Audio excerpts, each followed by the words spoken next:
Ladies and gents, Six Figs here from YouTube. We're going to be talking about the ICP charts in today's video, so let's get into this. Now, yesterday's technical analysis that I did on ICP, I was kind of speculating how I thought that we'd come up and at least test this 50 moving average. I knew that price down here was just too far away from the Ichimoku cloud and that a reversal was likely. So we did get the reversal. Now I am stuck trying to figure out if we are just going to end up with this ABC corrective wave or if we are in fact going to see this retracement down to around maybe this $5-ish, 40 cent, 45 cent-ish level.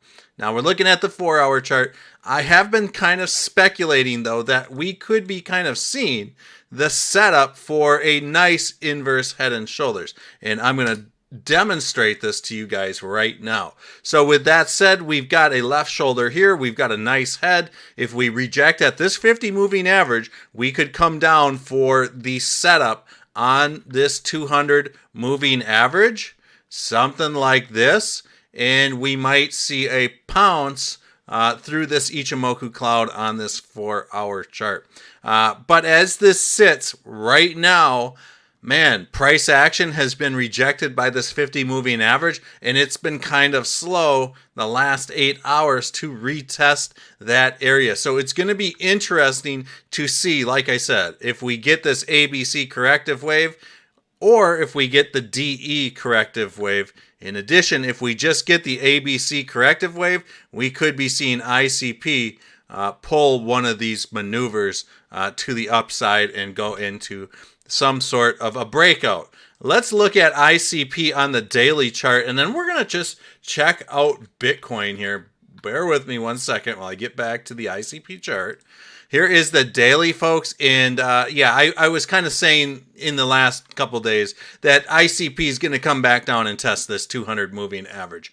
And I do think that this is still a great formation. There's Elliott wave theory here. There's a symmetrical triangle, but this thing needed to breathe. And I do think that we're still going to see maybe a little bounce here and maybe come back down for a double bottom on the 200 moving average on the daily, maybe a little interaction with this 50 moving average. So there will be what's known as a golden cross here, possibly coming up around February 17th for ICP, somewhere in that neighborhood. So that's my guesstimate on when that's going to happen.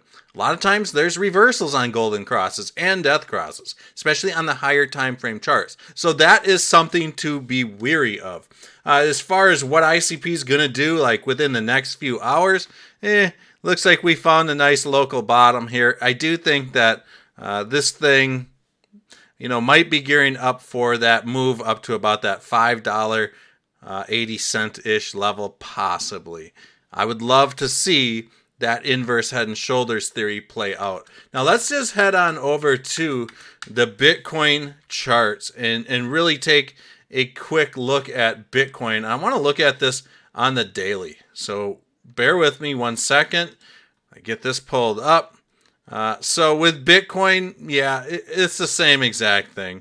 I mean, Bitcoin's really got this nice Elliott wave theory move to the upside, and man, I do think that we're going to see a little bit of a pullback as this thing comes back down.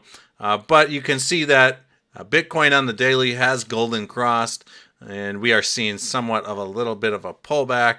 But I don't think it will be much. Maybe down to like 22,000-ish, somewhere in that neighborhood. I want to throw up a little Fibonacci retracement on this. I'm thinking like 22,192, maybe down to 20,903 if things get bad, or somewhere in between. That's kind of where I think Bitcoin is headed right now. Price action, just too far out from the Ichimoku cloud right now, so it's just going to drift back in. So I hope you guys enjoyed this little teaser of the charts. We'll see you guys all in the next video.